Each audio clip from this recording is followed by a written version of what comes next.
Hello everyone, you're welcome to my YouTube channel. Alright, so continuing on Olympiad Math problems, we are going to be looking at this example. It says we should find the unit digit of this particular expression. So if we're able to evaluate 2 raised to the power of 2000 plus 2 raised to the power of 2001 plus 2 raised to the power of 2002, then whatever is the value, we should get the unit digit. Okay, so first of all, let's start by trying to simplify what we have. Now, we know that 2 raised to the power of 2000 plus 2 to the power of 2001 is actually the same thing as 2 raised to the power of 2000. Now, we want to factorize. If you factorize here, see what is going to happen. If you bring out 2 raised to the power of 2000 here, you have 1 plus. But meanwhile, before we do that, let's do a little bit of indices. You know that this is also the same as 2 raised to the power of, the second one will be 2000 plus 1. And then the third one is going to be 2 raised to the power of 2000 plus 2. Okay, and so by law of indices, this is the same as 2 raised to the power of 2000 plus 2 raised to the power of 2000 times, you know that addition means multiplication, times 2 raised to the power of 1, which is the same as 2, and then plus. So from there, you are going to now see that if we now factorize 2 raised to the power of 2000, then this will be remaining 1. And here you will have 2 left. Remember, plus 2. Sorry. So we'll have plus 2 here. And then here, what will be left is your 4. Okay. So what do you do next? You would see that this is the same thing as 2 raised to the power of 2000 multiplied by 7. All right, so now having simplified the expression to this point, so now we need to know the value. Okay, see what we're going to do now. We would want to know what the last digit of this first part will be, and whatever the last digit, which is the unit digit, then if we multiply it by 7, then whatever is the last digit of what we'll get will be the last digit of the whole expression. Now see what we're saying. Assuming that we get the last digit of this to be 2, if we multiply 2 by 7, then we are now going to get 14.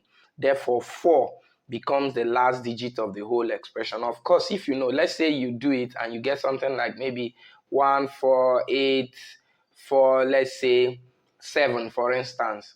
Or let me say 7, 2. Okay, so let's assume that this is the value of 2 raised to the power 2000. It's an assumption. So of course, by the time you now multiply by 7, you will now have 7 times 2, which is 14. So you write 4 carry 1. So that means your last digit here will be the last digit of whatever product you will get.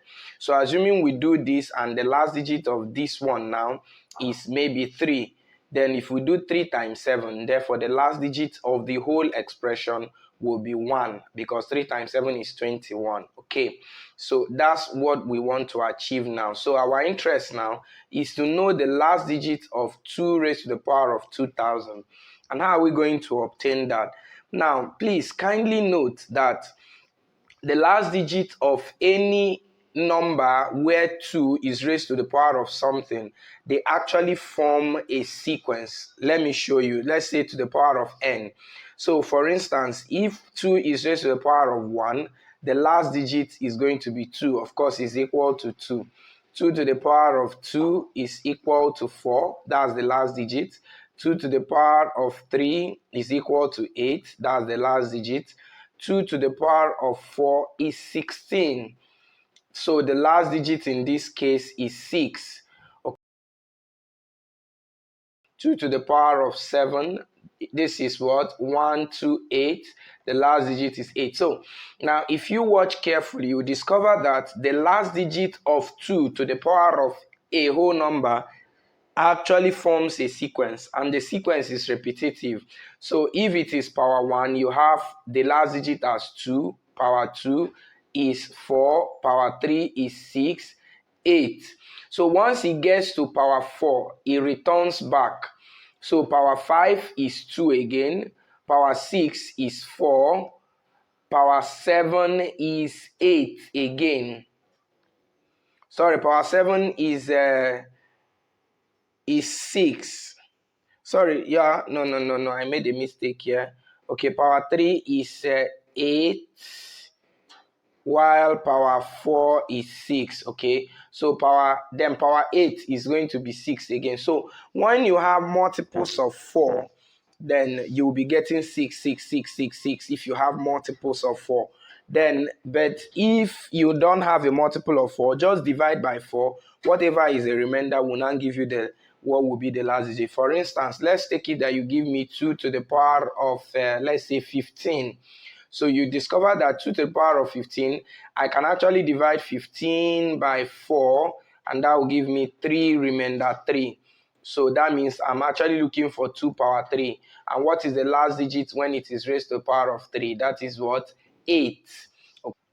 Okay, so if you do to the power of 8 with your calculator, you are going to get 32,768. So have you seen it? The last digit is 8. So that's actually a principle, and it guides how to know the last digit when 2 is raised to any power. You can check another one. Let's say 2 to the power of, let's say, 21. Let's say 21. Okay, you see now, if I divide 21 by 4, that's if I take it to the mod of 4, I'm going to get 5 remainder 1. So that means what is the power of the last digit when it is power 1? That is equal to 2. And of course, if you do 2 to the power of 21, you are going to get something that will end in 2. That's about 2,097,097, and then we have 152. So you can see the last digit is 2. So it holds, and that's exactly what we are going to do now. And you can see that 2,000 clearly is a power of 4. Sorry, yeah, is a multiple of 4. Okay, so that means, remember, when it is a multiple of 4s, then the last digit is 6. So that means the last digit here is going to be 6.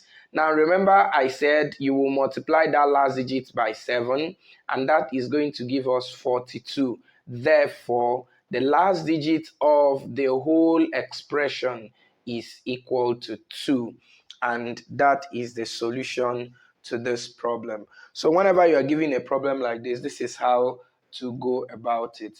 And this is where we end it for this video. Kindly subscribe to our YouTube channel. Do give a thumbs up to this video, and also share with your friends and colleagues. We will see you in our next video. Bye.